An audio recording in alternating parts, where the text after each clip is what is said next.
So let me start by sharing screen and introducing myself.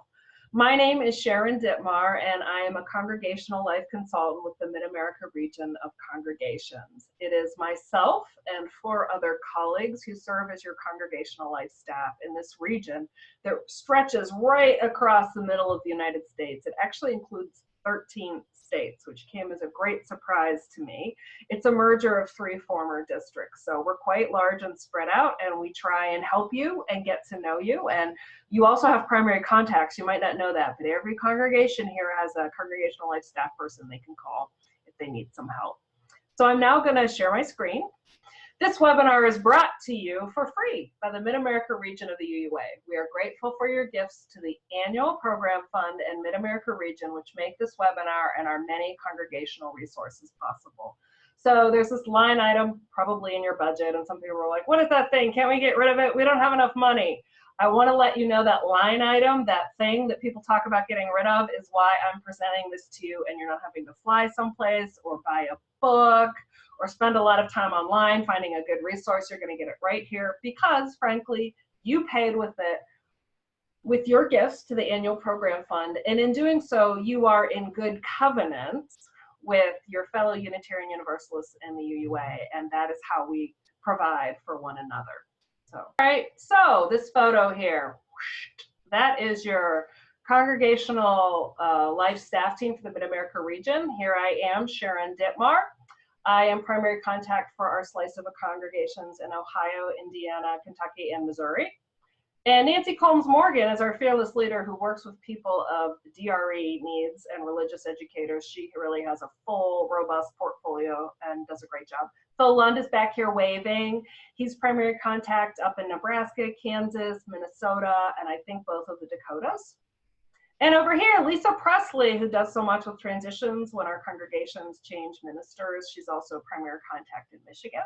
And finally, here's Ian Evison, who, she's also primary contact. She serves in Illinois and Wisconsin, and Ian does as well in Illinois and Wisconsin. And I think Phil is Iowa, so that is all of us. Oh, and I'm Kentucky, if I didn't say that as well. So we're going to start with, and so odd, we should be proudly displaying the Cambridge platform. This is not what you thought you would be talking about this evening. But our history as Unitarians from our Unitarian branch about covenant starts with this document called the Cambridge Platform, which is from 1648. That's a long time ago. That is because the Unitarians are the very liberal wing of the Puritan or Standing Order Church, as it came to be called in New England. And a lot of people, that just astonishes them to no end, but it's true. Those Puritans, those are our people. Okay. So in terms of being Puritans, they had some questions to solve by 1648. And so as they were defining themselves and as England was defining itself in relation to the Anglican Church, they created this platform to make everything clear for themselves. And 2 important things that came out of this platform were: 1, members covenanted to walk together in mutual love. The second was that congregations were independent and sovereign. There's no pope that tells our congregations what to do. Your congregational life staff, we advise you, but we don't tell you how to vote. We can't remove a minister if we decide that minister doesn't wear the right color clothes. That we do not have that kind of authority, and that's because of our polity. All right? So without an independent and sovereign body external, you are your own internal, an independent sovereign body, right? That's why we're an association of congregations, but not a denomination, all right? And it also said, the Cambridge Platform, that we're a community of independent churches with care and sustenance for one another. So we care about our fellow Unitarian Universalists, whether it's the neighboring congregation next door, whether it's the congregation in another state. That's also why our annual program fund gifts are so important. This is how we live covenant, right? So maybe our congregation is flush and we just live in this neighborhood having an economic boom, but maybe 40 years ago when we didn't, a congregation half a state away was having its boom and it contributed money to the annual program fund, which really helped us. But then when our time came, we contribute fully to really help them, maybe when they can't help themselves all the time. So that's how we're in relationship with one another. Of course, given that it's 1648 and these were Puritans, the Cambridge platform is biblically based. So I want to really uplift the concept of covenant. We walk together, and congregational polity. We are sovereign and independent and make our own decisions. And this has been our history then for quite some time. We're getting up close to 400 years now. And we are this promise-making people, because covenants are really promises we make to one another. And this is part of our history.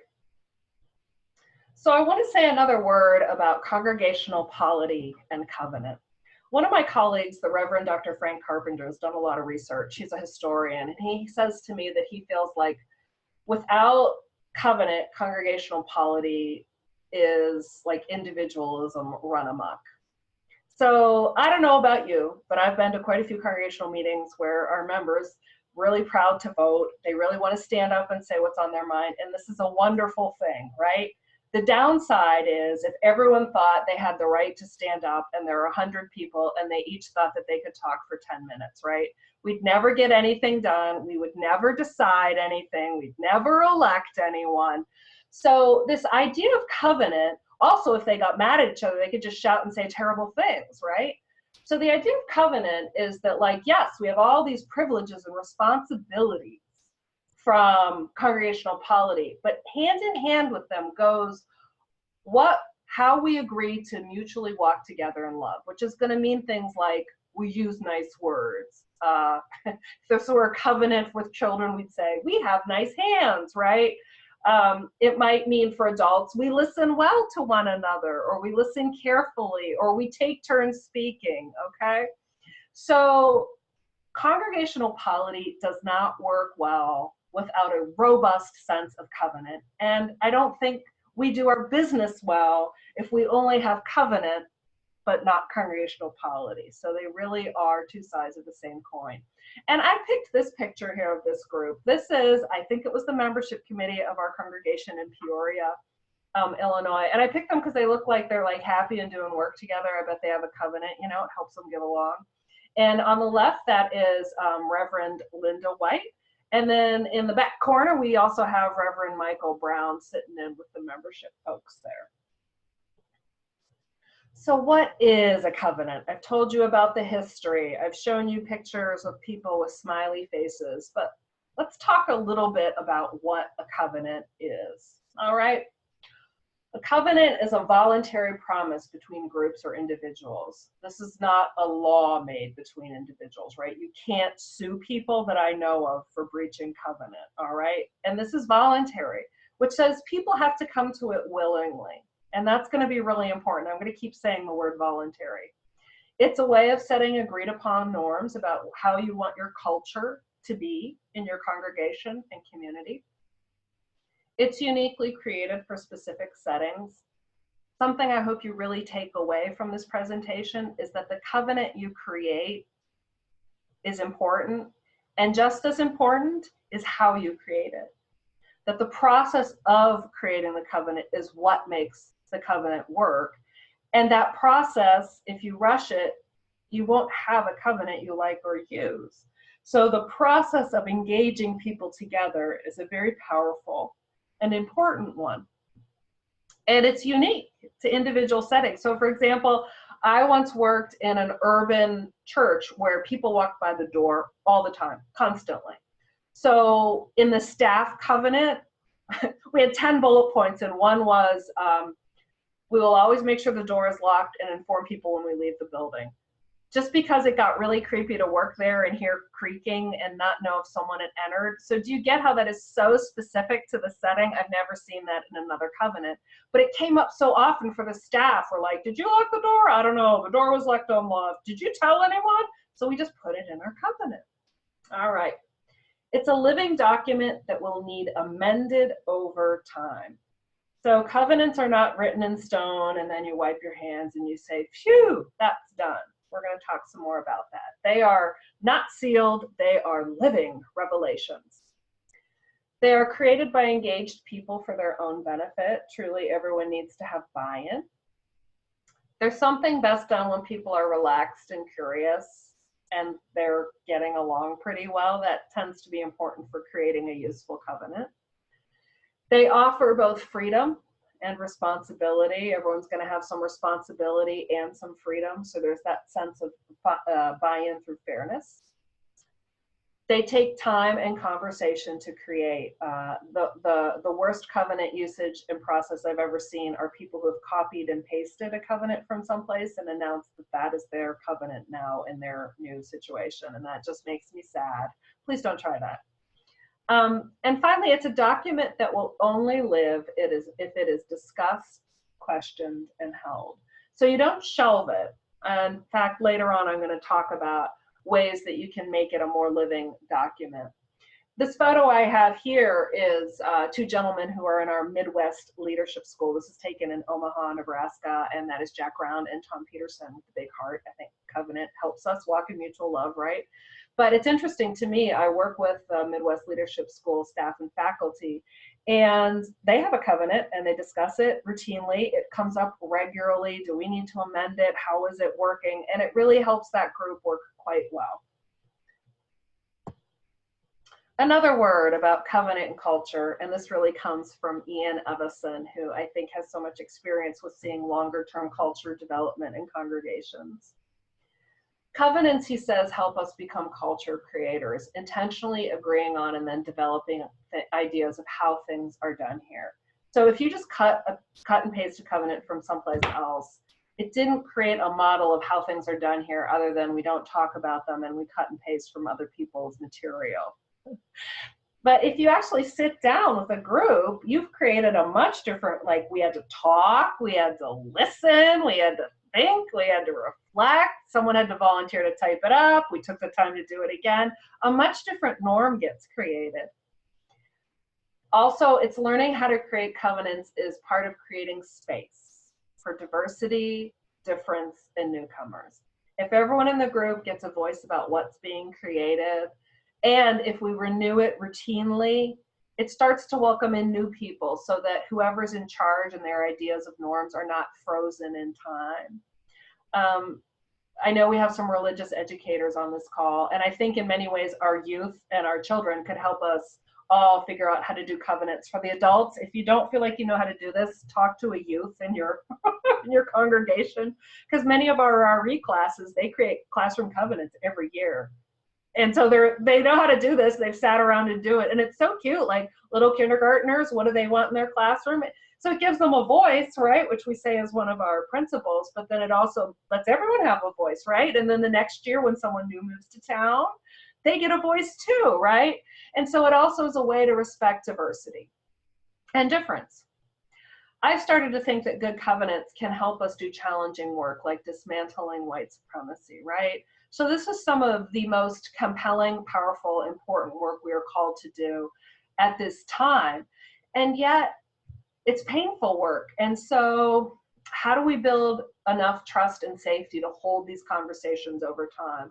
I really want to say that I think a good covenant can help us do that so that we don't need to beat up on one another when we fall down in a way, but that it helps us find positive ways to redirect how we want to be together while we have these conversations.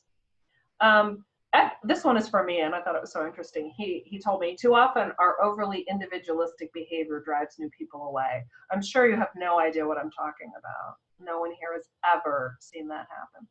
I was working recently with a congregational consultant who works with a variety of denominations, and she said to me that Unitarian Universalists, we have a reputation for letting bad behavior take place because of our resistance to authority. So she notes this, you know, so it's great we have polity, but the flip side, if we don't dig deep enough into our covenant, is that we just let bad behavior go on and we don't have any cultural norms, and so someone can bully and that goes unchecked in a congregation. All right. And then Ian always says to me, groups that cannot set positive norms attract destructive people, right? So I don't want to in any way suggest to you that maintaining covenant is this easy, seamless thing. It will at times involve difficult conversations and nuances, right? There's multiple understandings of truth out there. But that's the work we're called to do, and that's part of an active faith life. So here's some things a covenant is not. It's not a legally binding document, okay? It's not a creed or faith statement. It's not a policy. I know, some of our members, they really want that policy handbook to look great. I've seen a lot of covenants included in policy handbooks, but it's not a policy. It's not something a person can be forced to do or abide by, right?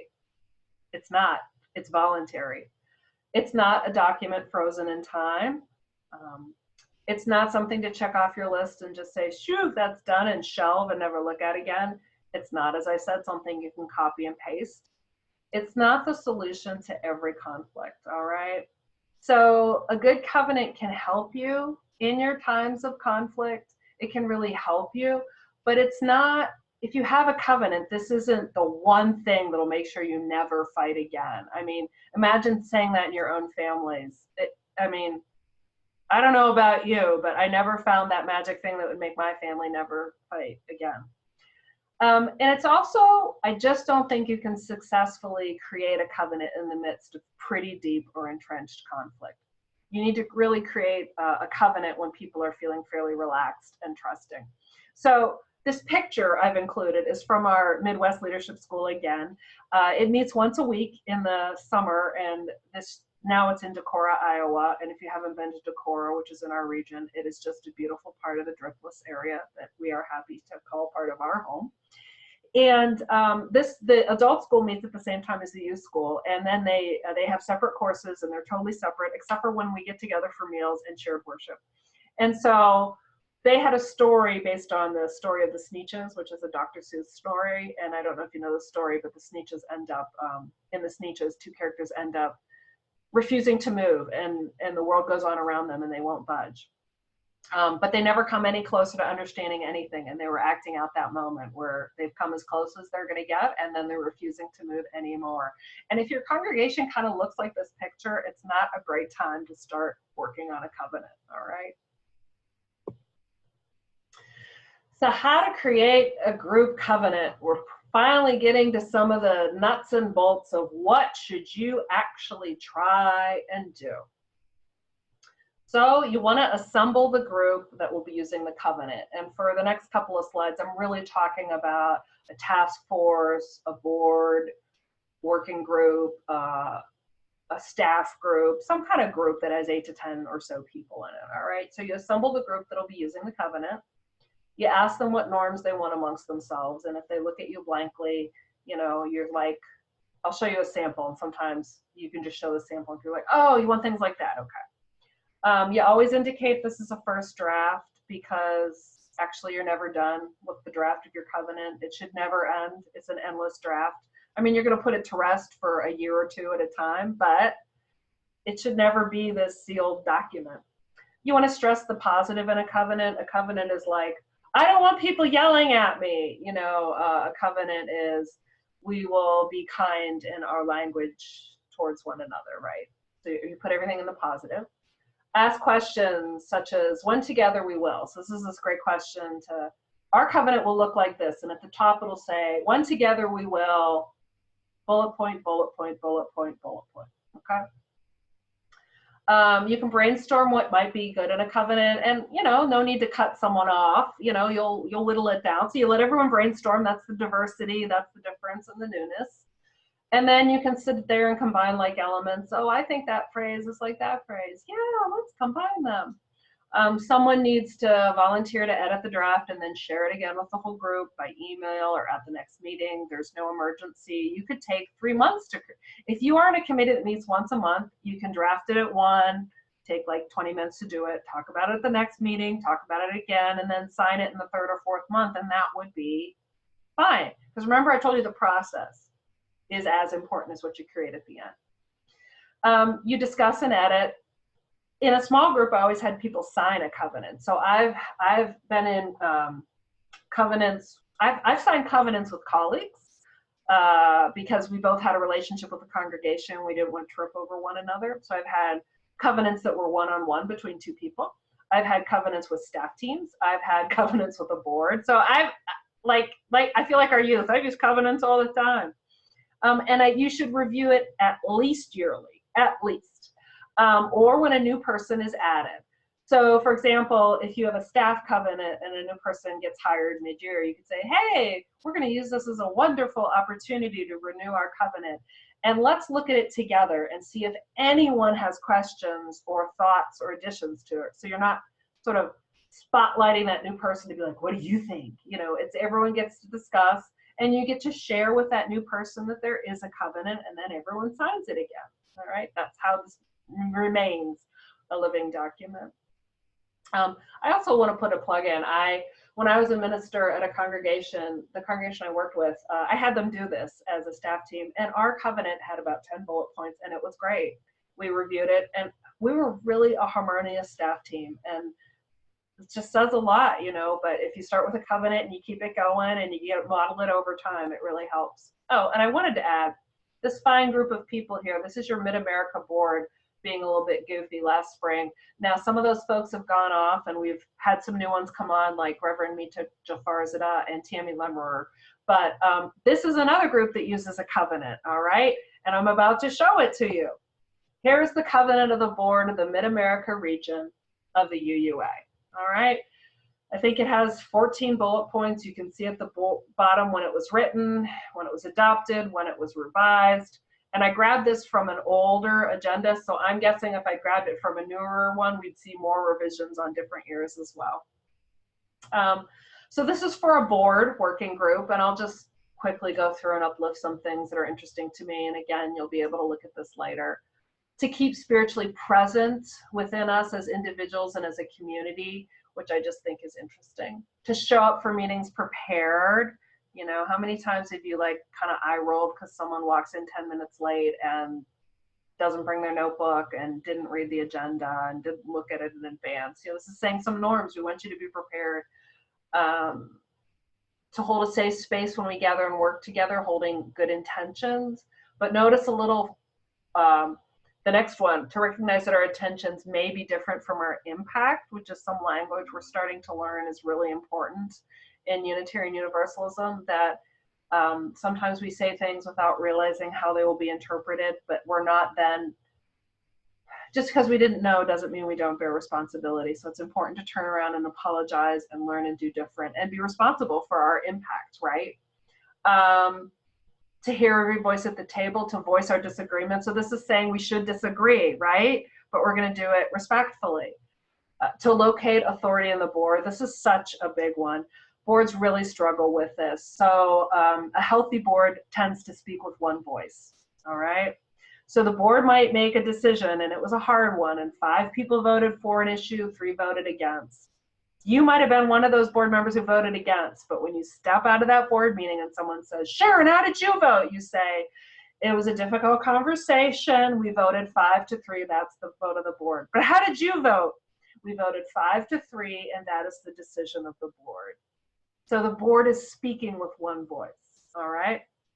Look at the next one, to honor and respect our commitments to anti-racism, anti-oppression, and multiculturalism. We put that in our covenant because that's important.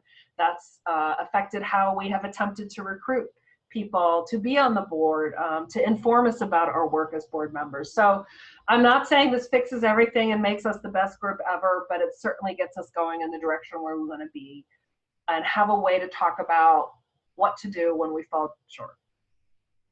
All right.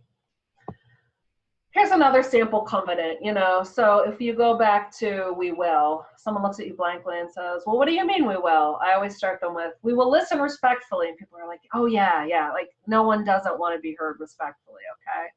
And look how small and brief this covenant is. I don't even think it's 10 things. And I'm not saying this covenant has everything that you would want or is perfectly worded. It doesn't need to be. It's what works for the group. Maintain confidences is a nice one, you know. Assume personal responsibility. Use I statements is actually a great one. You know, instead of saying, it's very important to have a covenant where you use I statements, because that prevents people from saying, well, we believe, and you say, who? We. What we? Well, we. Well, tell me what you think, because you're here now and I don't know where we is and I don't know who they are, right? So there you can just, another sample covenant you can have. Okay, That was more how to do a covenant in a group. How about how to create one in a congregation? So I talked to Ian Evison about this, and this was really his suggestion. He recommended that a leadership group create and model a covenant for a year. So maybe it's the board of trustees, maybe it's a staff team, maybe it's some other working group that you have in your congregation. But that leadership group goes through what I just discussed, create a covenant, and use it for a year to model what this is and how this works. And then after that has happened, a sermon is preached if you have someone who preaches in your congregation, or a conversation is had, however you do your Sunday morning worship and or programming. In a small congregation, you could go straight from that into a meeting to create a covenant, because, you know, in a small congregation, there might be only 30 or 40 people who routinely come, and if you put the word out, they're all going to know to be there if they want to be there. All right. In a larger congregation, Ian really recommended, again, the leadership group starts, second, the sermon or conversation, but then prior to meeting as a large group, have individuals go to different stakeholder groups and ask them what they need included in a covenant. So visit the Buildings and Grounds Committee, visit the Religious Education Committee, visit the Worship Committee, visit the Finance Committee, so that, again, remember, the process is as important as the product. So not all of those people from all those committees you visited are going to go to that final meeting, but their feedback has been sought and included. Process as important as product. When you get into that large meeting, which you've advertised far in advance and everyone knows what it is and why it's happening and what will happen while it takes place, you share the feedback from the groups in the large setting, and you don't need to say, you know, Bev said this and Janetta said that. You just say things that were discussed in this committee group were. And then people who are also present can also share their feedback. You can ask questions that help people be thoughtful, questions like, how do we want to be as a community? Great question. So you write down things you've brainstormed. Your list might have 10 things, it might have 20, it might have 30, whatever. And then prior to condensing down, you ask yourself, have we been faithful to the group feedback? Do we really remember everything that they uplifted that we think we need to be thoughtful about? You try and condense it again. And again, you do that, you know, write it up, reassemble the group, tweak some more. I don't think you need everyone in the congregation to sign the covenant, all right? I don't think that's really feasible. I think it would be great, though, if your congregation met like every other year to see if they wanted to amend or change or what they thought about it, or even ask them questions like, how has this covenant influenced you in the last year or two? I think that's a fascinating question, too. Or how have you used it? And Ian always says this to me. He's like, it's very important with covenants. He was so funny emphasizing this. He says to me, a lot of people like it for the way that they can deal with, like, you're being a bully. So they want to, like, hold up that covenant, like, this is the proof you've been the bully. It's like, okay.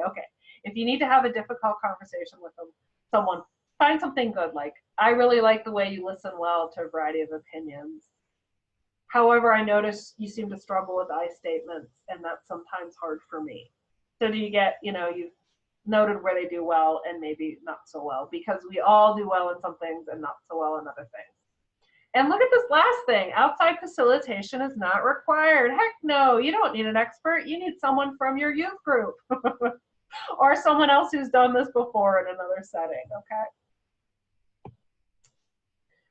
Here's how to ensure your covenant is actually well used, all right? So that it doesn't just get shelved and someone say, oh, I think we created one in the last millennium. Print your covenant on meeting agendas. So before the board meets, covenant is on top of the agenda. Worship committee on top of the agenda. Congregational meeting on top of the agenda. It appears in newsletters. It shows up on your Facebook page. Just put it out there. Take a line from it and talk about it, or include it as a statement in a committee meeting. Ask people what they think about that. You can read related covenants out loud at the start of the meeting. You can have everyone take turns reading it out loud. Any of those things really work. When a new member again joins a group, have the group discuss that covenant like I told you, see if everyone wants to change or add anything, and then sign it again and let them know you'll just be rinsing and repeating on this one. Review it at least yearly. And again, when disagreements arise, have parties refer to the covenant. Some congregations have right relations committees that can help groups with this. Others of us don't. But you know, if even if you see an argument brewing really tough at a meeting, and you chaired it and you walk away and you think, I didn't really handle that well. You know, the next time you go into the meeting, I think it could be great to be like, we really struggled to hold a conversation on worship styles. And so I just want to read our covenant again and help us consider this while we have that conversation again this month, right? You can form a right relations committee. You can share covenants with the congregation. So I think this is really important. I think, you know, any committee that uses a covenant should just have it be kind of public knowledge. You know, we always publish the staff covenant. When I signed a covenant with another colleague, because both of us were in the congregation, I let people know what was in it, so that people weren't like, well, I don't understand why Reverend so-and-so doesn't blah, blah, blah. And I'll be like, because we have a covenantal understanding about that. And they'd be like, why? And I'd be like, because it helps us work well together, and that really matters to us because we care about each other in this congregation. Like, oh. So don't be shy about sharing them. This is from Ian. The last one was from me. This one's from Ian. Any tool can be misused, all right? He says, grace and humility over righteousness. Check your own internal temperature, right? You can start to bully people with a covenant. Please don't do that. Beware also, I think this one is very important in these times, beware of overextending the concept of safety, okay? Being challenging and being challenged should be part of who we are. Consider brave spaces, right? Some conversations are painful, and our purpose is not to make sure everyone goes home and always feels great. And some conversations are a little bit more difficult. And just because someone was like, well, I don't want to talk about that, that's offensive when we talk about X, it doesn't mean it's a conversation that shouldn't happen, right? We also need brave spaces. And sometimes we need brave spaces. We just need to be really careful. Everyone has to demonstrate mutual buy-in. You cannot force someone to abide by a covenant. You really can't. But the community can uplift it as a value, so that if someone doesn't, they're going to hear about it so many times, they're going to have to really sit with why won't they do that, and do they want to be part of this group when people are, you know, and sometimes this will just be a gift to you when this does happen. If you have a congregation that really, for example, you know, you could have, we will speak directly to one another in a timely fashion about issues. That was something that was really big in my staff covenant. And, you know, so for example, imagine if that was in a congregational covenant, and then someone wanted to take you aside and said, well, I can't believe what so-and-so said at the meeting. I can't believe what Reverend so-and-so preached about. I can't believe blah, blah, blah. You could be like, well, our covenant always says you should talk to that person directly. So I think that's what you should do. Which clearly identifies you as someone who doesn't want to gossip, and reminds them of what the cultural norm is, right? Covenants are not ways of dealing with significant mental health issues, okay? They're not a way to deal with violence, okay? And I don't think it works to start a covenant after there's high conflict. You got to wait till the temperature lowers a little bit and people are feeling a little bit more trusting, curious, and engaged. Well, phew, we've reached the slowdown section. You've seen all the slides. Your brains are full to exploding. What I'd like you to do now is just take like 5 minutes and write down, you've been through a presentation that lasted just over a half hour. What are 3 connections this material has to your life? What are 2 things you'd like to remember? And what is 1 question you have? Just take like 5 minutes to do that.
So folks, while you finish up writing, I'm actually gonna remove the mute all button, and I'm gonna mute you individually so that then I can unmute you if you raise your hand, because we're all in one screen for me. So if you're playing loud rap music in the background or shouting at your dog, you might wanna pause for a moment until I've got you fully muted again.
So what I'd like to ask now, and you can actually raise your hand for this portion because we are small enough to do this now.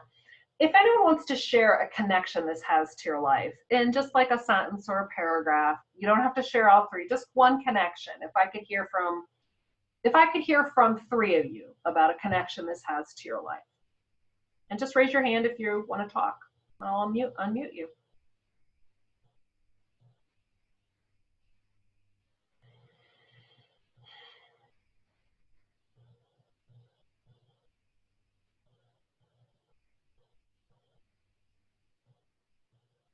Look at this. Bonnie is our first. Bonnie, that's so awesome. Bonnie, okay, where are you from? What state? Washington State. What? You're from Washington State and you like zoomed in? Yes. I am like super honored. Welcome, Bonnie, to the Midwest. Thank you. So what's a connection this has to your life or congregation's work or whatever? So to my congregation's work, one of our women's groups is starting to wish they had a covenant. Like they're recognizing that they don't have one and they would like to have one. So they've asked me to come help them create a covenant. So when I saw this workshop, I was like, yes, this is perfect. That is wonderful. And what a good use. So maybe the temperature's gone up a little bit, but just a little, and people are still talking. And so it's still possible for you to do one. That's great. Yes, that's it. And I also appreciated your discretion because I just want to remind people this is being recorded. Yes, it is being recorded. If it isn't, I'll be so sad. I'll cry tears later. Thank you, Bonnie. Mm-hmm. And Alexis, I'm going to unmute you now. Go ahead, Alexis. I'll say that I was worship committee chair for 2 years, and having a covenant was very helpful to return to. Sometimes if we could feel the conversation was going in a direction that just felt like it was bordering on something, it was just like, let's just pause and come back to the covenant. And no one was doing anything outrageous. It was just helpful to be reminded of how we come together and how we wanted to maybe handle something. And then I'm a small group ministry chair, and so this is sort of part of what I'm working with other facilitators is having covenant for their small groups. So that's immediate connections for right now. Wonderful. Thank you, Alexis. And Jim, I saw you raise your hand. Go ahead, Jim. Can you turn off the application share? Yeah, do you want to see my face instead of the screen? Exactly. Okay, yes, I can stop sharing. Is that better? Yeah, now we can see. I do have a question. I can't hear you, Jim. Somehow I lost the sound. Can you hear me now? Yeah. Okay, I do have a question. the word covenant seems to be like church talk. Mm. And really what I'm hearing you talk about is that we have norms, values, and beliefs about how we're going to be together. You know, whether it's this group here or our group at the fellowship. And I liked the thing that really helped me here today was that short little list. That made a lot of sense. You know, here's some of the key things that we believe or we're going to try and practice in our group. That makes more sense to me than The a one covenant. that said we will, and it was like 8 things. Yes. Yes. Thank you, Jim. So I am now also going to go, I see some questions in the chat box. Yes, this PowerPoint will be available in document form after this webinar. Let's see. How do covenants interface with the 7 principles? Oh, I think really well. You know, if you think of the inherent worth and dignity of every person, and we tell kids the first one is everyone is special. Everyone's special. You all got a voice, which is the 5th one. For kids is everyone had a voice, and you know, for the adults it's the democratic use of process, or democratic use of process. Compassion. In human relations, acceptance of one another. I mean, when I go through the principles, I just think it's like yes and yes and yes and yes. So it is a great way to live our principles in a norm in a community. That's actually a great question. Oh, that was Jim again. Good work, Jim. Can you discuss what it means to model a covenant? Yes, thank you so much for asking. So I think, like Alexis said, that they used them in their committee. And so they had conversations, not that were bad, but like when they got like maybe even just off track, someone would say, well, I'm not sure that this fits in with our norm and our covenant. And so then in using the tool, they modeled it's a tool that's relevant and it helps us do our work, okay? So that's how you model it. Publishing it is modeling it. And I think for us individually to take that covenant seriously. So for example, something that was in the staff covenant I had was that each of us, it said something like each of us has our own job, but periodically we're called in and have to do someone else's job temporarily. So one way to model is to live it. So, you know, maybe someone had to ask me a question about religious education and the DRE wasn't there that Sunday, and I temporarily found myself being the DRE. One of the things that was really important to me was to tell the DRE as soon as possible, like, hey, I want to let you know what I did. I don't know if it's the right thing. And I would even say to that person, I'm going to go check with the DRE. I'm telling you this, but make sure you're in touch with her in the future. So those are the sorts of ways we can model it. Does that make sense to whoever asked that? And if it doesn't, go ahead and put something in the chat box and I'll try and do better. See, the sound has stopped. Yes, that was awful. Okay, so I also wanted to ask you about 2 things you might like to remember. So that was on one of the, slides. 2 things you might like to remember going forward. Does anyone want to volunteer to say, yeah, this has prompted me to think of 2 things I want to remember?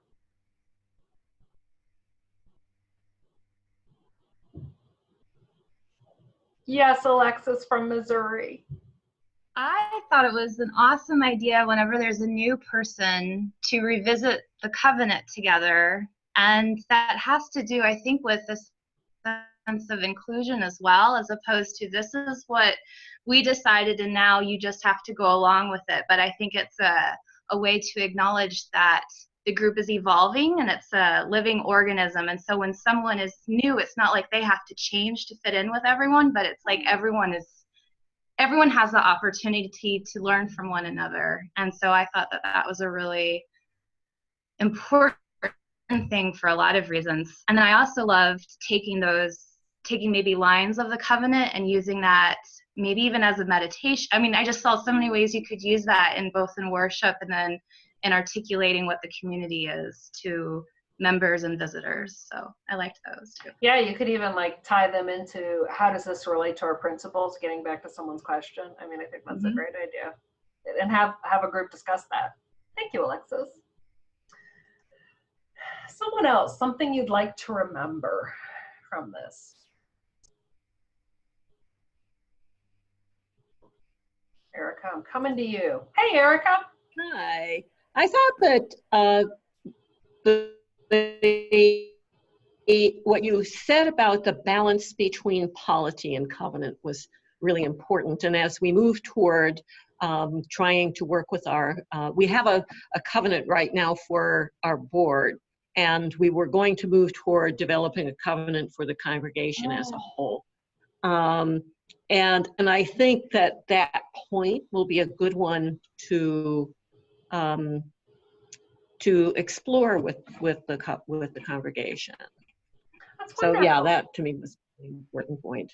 Thanks, Erica. And I'm now Jim. I saw your hand up. I'm coming over to Jim. Hey, Jim. Yeah. To me, I guess one of the things I go away with is a question for myself about the speaking points. Covenant, the word was foreign to me, even sitting on the board and trying to draft ours. And if we're talking about the congregation, it might or might not make sense to members. So it's more like, what's my speaking point?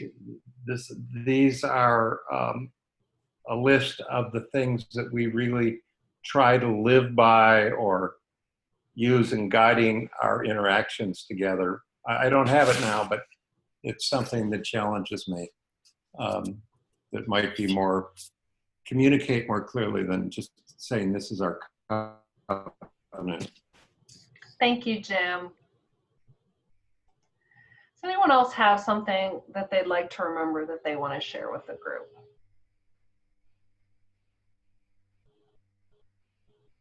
Oh, hey, it's Thomas. Or Tom. Thomas. Or Tom. Our congregation is just coming off of several years of considerable difficulties with staff and ministers and so on. But it's at a point where it's growing. There's a lot of good energy with a new minister and so on. And what I want to remember is as we're at a point where there's a lot of energy and we want to make sure that we have prepared in place what we need in case things begin to get friction as they will inevitably. But what I want to try to remember is to phrase things and approach it in a positive way as opposed to here's what you don't do. Here's what. In other words, when we run into problems, here's what's going to happen. So finding a way to characterize the inevitable potential of conflict as being something which is part of a healthy congregation. Yes. And how to get that across in specific ways without becoming too vague and general. That's a combination, remember and question, actually. I love this comment because I will have done you a disservice if I've remotely made you think that conflict is a bad thing. Conflict is normal and necessary and held well and in mutual love, really helpful. So sometimes it helps us get to the bottom of what we really value, what we're really afraid of, our greatest hopes. And it's really how we work with conflict that's important. It doesn't help us to avoid it. It doesn't help us to try and silence people who want to talk about it. Those aren't really healthy. So covenant can be a great way to help us hold conflict productively. So yeah. So the last thing I had asked you is if you had any questions going forward. You could even have an existential one about conflict. You know, it doesn't have to be like a technical, like, how do you do X? It could be like, I don't know. I'm wondering if conflict or covenant, I wonder if my state legislator used a covenant, what would happen? I mean, honestly, any questions you have remaining? Does anyone have a question they want to share with the group?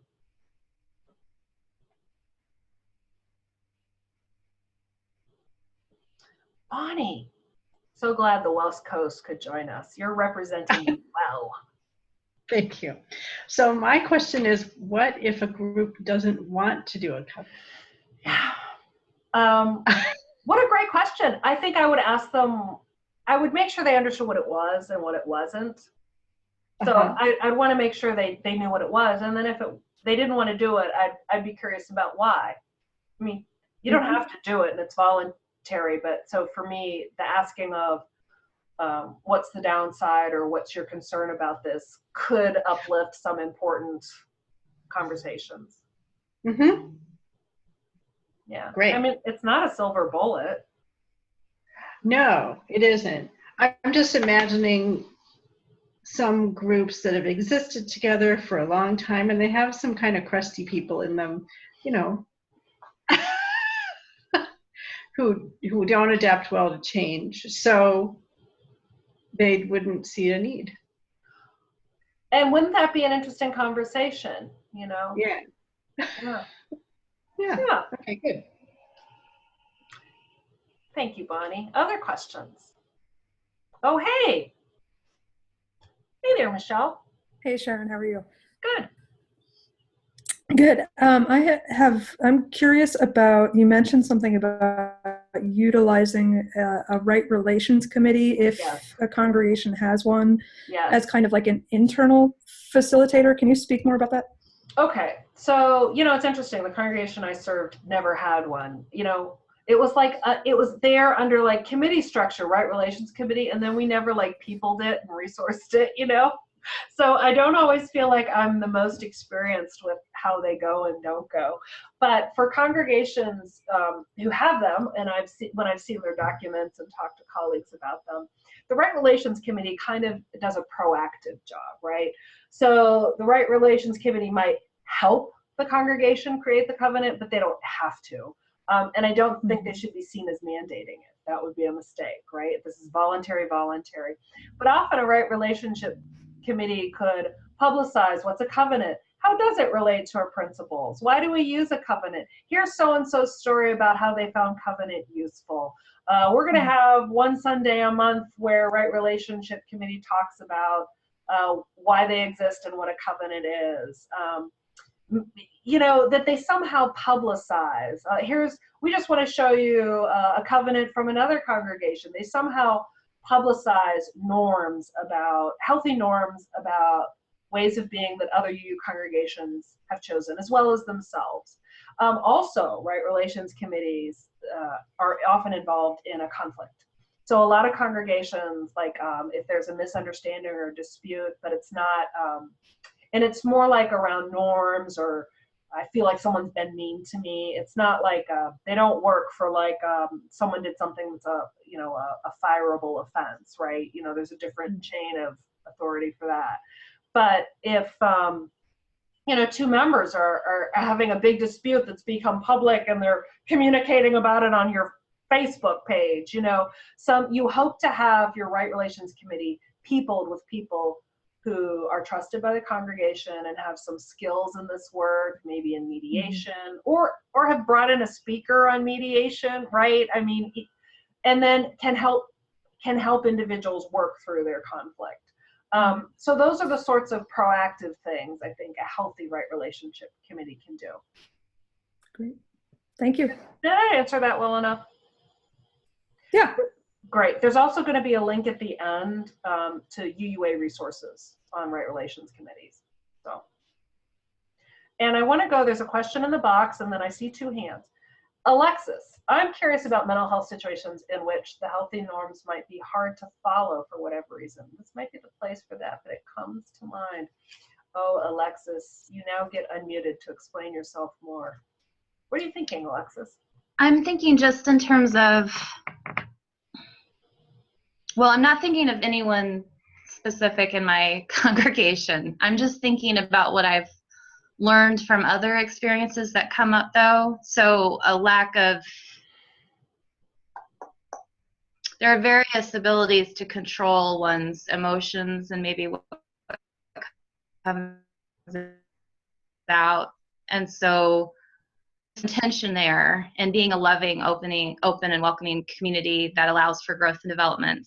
And then there's damaging behavior. So calling people back, and then some people who just might not, I just don't know how to put it, but just I can see that there might be some, not necessarily exceptions, but situations that might not apply to. I'm doing a horrible job and speaking vague, but not really saying anything. Well, let me give you an example. So yeah, thank you. In the congregation I used to serve, there was an individual who would wander in periodically. And over time, we began to understand that this individual had some sort of mental health issues, was a homeless person, or lived in a situation of homelessness, but varied in behavior. And so did that mean this individual was having an episode, hadn't taken medications, didn't have access? Who knows, right? But if this person decided to get up in the middle of services and start shouting, which periodically this person did, our covenant was not going to help us with this person. You know, this person needed a different set of norms and conversations that were outside of the covenant. And you know what's so interesting about this individual is that this individual was actually very sweet.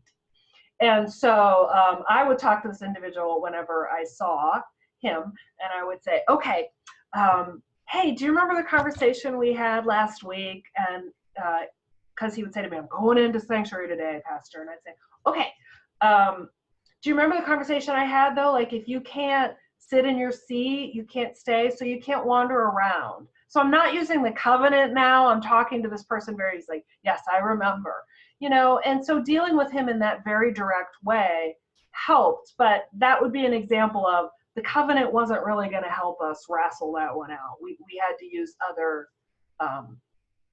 techniques. Mm-hmm. And thanks, Alexis. I saw, yes, down here, Virginia's crew. Hi. Hi. My question is again about right relations. Mm-hmm. When you were answering that question, it occurred to me that the way I view a covenant, some people make it sound like they're two separate things, the right relation committee and the covenant. But it seems to me that the covenant would be all about establishing right relations. So wouldn't it make sense that they be connected, that the right relations committee be involved in creating the covenant and in applying it if there were a conflict? Yes. The one reason I would say that they're not necessarily responsible for it is that everyone in the congregation is responsible for it, right? So Unitarian Universalists are anti-authoritarian. And if we set up anyone to be the police in our congregations, they immediately get like, oh, I don't like you, I don't trust you, right? And in all honesty, this doesn't work unless it's a community norm. So everyone is responsible for the covenant. So it's okay for them to facilitate or help the congregation create one, but the understanding needs to be this is everyone's covenant and everyone is responsible for it. Mm-hmm. And it belongs to everyone. I was thinking go ahead. Is it ever called, it seems to me it would be titled the Covenant of Right Relations. Maybe the calling a committee that is what the problem is, and maybe the committee should be something more like, conflict resolution or transformation. And that's possible too. And I've seen covenants called the Covenant of Right Relation. And I've, by the way, I kind of prefer covenants to be briefer. I've seen covenants that are 4 pages. I mean, so they come in all shapes and sizes. I think though, a lot of us don't have great skills to fully live a covenant, okay?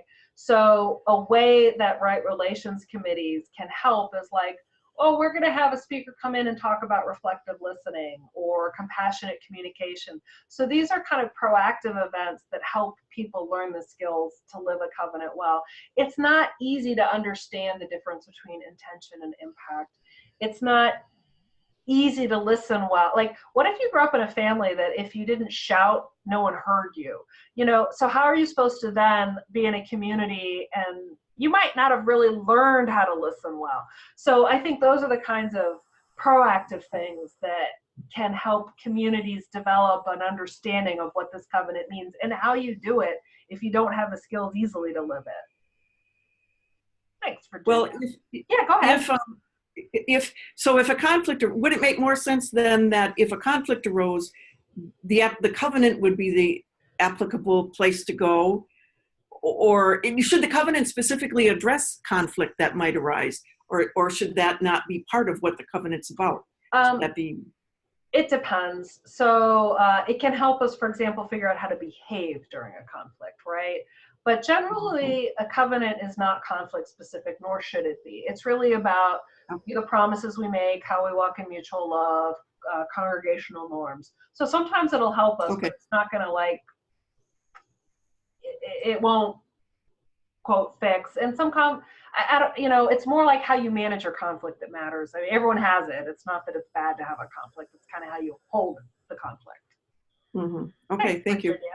And I got one more question from Erica before I want to get to the rest of our slides. Go ahead, Erica. Oh, we have more slides. I'm sorry. No, well, one thing that maybe I should back up and just give you a little the background. I was the chair of the church council in South Africa when we were in South Africa for several years, and I kind of got into this covenant thing and conflict and all of that, how to deal with it because of a big conflict that happened. And of course it didn't work because it had all blown up already and there was nothing I could really do to set it right. But so when I got back to my home congregation, we started to think about, I thought we have to do this now. Not when something happens, while we're all getting along. And so we started this process of trying to put together the covenant. And I had also read about conflict transformation, and I thought, so we need a process and a philosophy for dealing with conflict too. And then began to think of what we would do about that. So that there was the covenant, and we started with the board, and the board now sort of has a covenant, although we may revisit it because we did some copy and paste.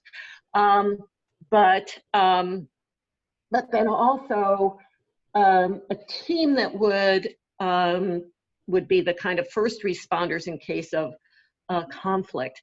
Now, I thought, because we have 2 lay ministers now, we're a lay-led group and we're quite small, about 50 people, something like that, 50, 60.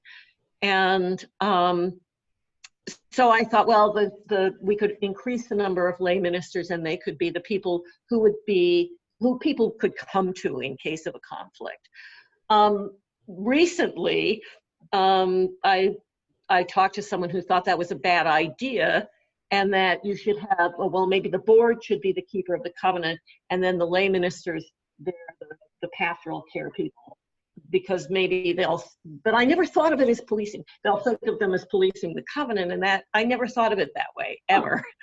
But we're a teeny weeny group, and she said, well, the board could do that. Well, the board, 3 of the people on the board are going to be our lay ministers.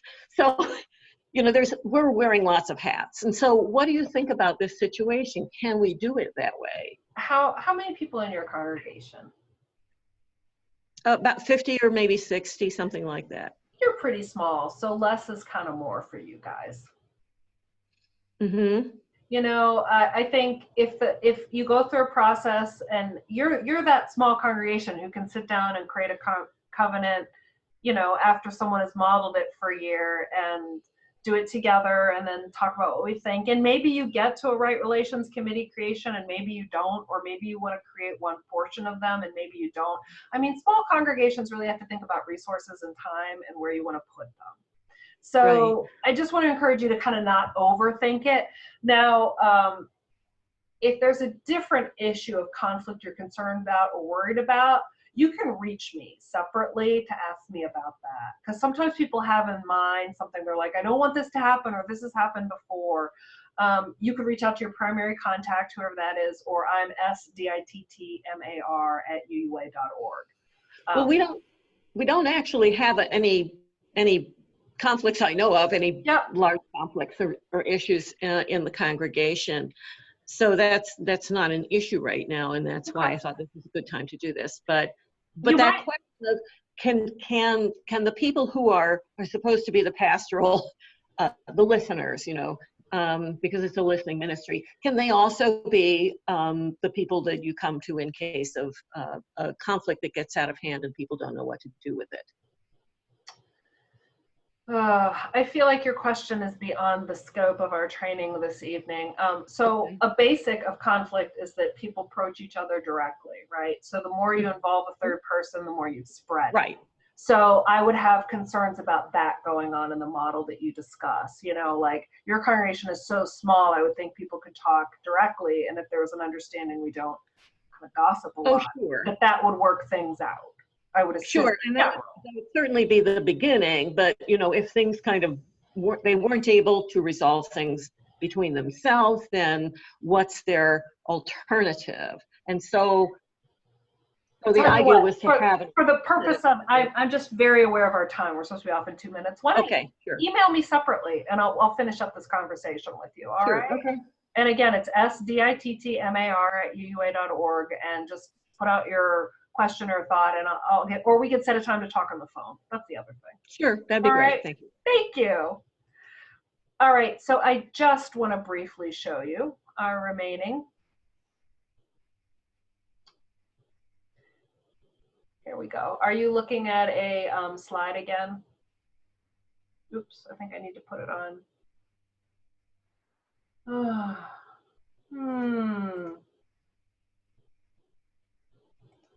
Let's go at least here. So are you looking at a screen that says resources for further information? Excellent. So sadly, this book is out of print. I was like, no, it's out of print. You might find it on, if you have a minister, the minister's shelf, you might find it someplace like this. But if you can find behavioral covenants and congregations, that'd be great. If you really want to read that Cambridge platform, it's here for you. The UUA has information on Right Relations Committee, Safety, Covenant. This is a great resource. And here are some sample congregational covenants, which is a great resource. All right, and this will all be printed. And look, but wait, there's more. I am like an infomercial. We have a second part to this by Mark Bernstein, Why Covenants Fail. It'll be offered about a month from now, Thursday, February 15th, 7:45 to 9 o'clock. And he has a presentation for you. And I think that's a great follow-up, right? Because this is not everything. This won't solve everything. So it is but one path that can help, but you will go where you go as you go. So, oh, we have one more thing in the chat. Oh, so after it ends, if you go to the Mid-America website, midamerica.uua.org.com. Do you remember, Alexis? I can't remember my own. It's so sad. I just do a Google search, Mid-America region, and you all come up with your Cambridge picture. That's what I do. Just type in Mid-America UUA, and you will find our regional website, and I will memorize that website for the next webinar. And then if you look, there'll be a link for webinars and webinar archive. But generally, if we put up a webinar, like in the next 2 or 3 days, it'll be right on the front page probably. And it'll include the video if you want to watch it again. You can even just skip to the parts you want to see, but it'll also include all of these slides so that you have them. Ooh, did someone oh, Michelle. You got my back, Michelle. Thank you. Michelle types in midamericaUUA.org. Thank you for making me look good. See, this is a covenantal relationship. We help one another. We're walking together in mutual support and love. All right, Amazon, wait. And Rudra says Amazon has multiple used copies. I wondered about that. If you could get used copies of Brendel's book on Amazon.com, I wondered about that. All right, everyone. It's been a great evening. Thank you so much for your time. I love my job, and I love what you do out there when you're doing yours and being who you are in your congregation. So be well and best wishes, and be in touch if you need anything, all right?